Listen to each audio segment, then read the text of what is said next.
വിശുദ്ധ അന്നയുടെ തിരുനാൾ നാം ആഘോഷിക്കുന്നത്. ആരാണ് വിശുദ്ധ അന്ന?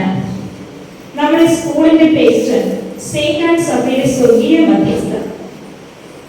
പുണ്യത്തിൽ ജീവിച്ച് സഹനങ്ങളെ അതിജീവിച്ച് ഈ അമ്മയെ പറ്റി അറിയാൻ ഇതാ ഒരു ചെറു നാടകം.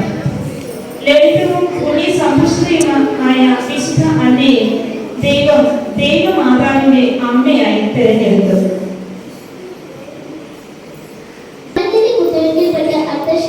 സന്തോഷത്തിൽ ചെന്ന് പതിക്കുകയല്ല, ദൈവിക നന്മയുടെ നെഞ്ചിലേക്ക് ജീവിതത്തെ തിരിച്ചു വരണം. അതല്ലേ ഈശ്വരാനുഗ്രഹം എന്ന് വെച്ചാൽ? അതേ അല്ല, ഈശ്വരാനുഗ്രഹമുള്ളവർ ദൈവസന്നിധിയിൽ വിനയാക്കുന്നതിലും അവിടുത്തെ ശക്തിയിൽ ആശ്രയിക്കുന്നവരുമായിരിക്കും. നിന്നോടൊപ്പമുള്ള ഒരു നാഴിക പോലും എന്നെ ദൈവാനുഗ്രഹത്താൽ നിറയും. ദീർഘ 20 വർഷം കഴിഞ്ഞിട്ട് പോലും സന്താന ഭാഗ്യം ദൈവം നമുക്ക് തന്നില്ലെങ്കിലും പരിഭവമോ നിരാശയോ ഇല്ലാതെ ദൈവത്തോട് താഴ്മയോടെ വിനയാത്മകരായി നിൽക്കാൻ നിനക്ക് കഴിയുമല്ലോ. ദൈവം ഒരു പെൺകുഞ്ഞിനെ നൽകി അനുഗ്രഹിച്ചു.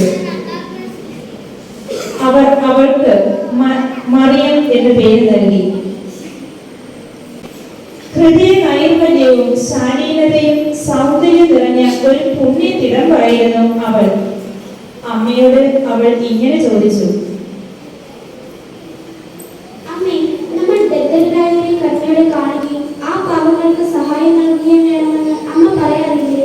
അതെ, കരുണയും സ്നേഹവും അത് അർഹിക്കുന്നവർക്ക് നൽകണം. എന്നാൽ ദൈവാനുഗ്രഹം നമ്മൾ കൊടുക്കല്ലോ. എല്ലാ വെളിച്ചത്തിന്റെയും സ്രോതസ് സൂര്യനാണെന്ന് നമുക്ക് അറിയില്ലേ? ഇങ്ങനെ പ്രത്യക്ഷരിക്കാൻ പഠിപ്പിച്ചത്. മറിയത്തിന്റെ മാതാവായ വിശുദ്ധ അന്നയെ നമുക്ക് മാതൃകയാക്കാം.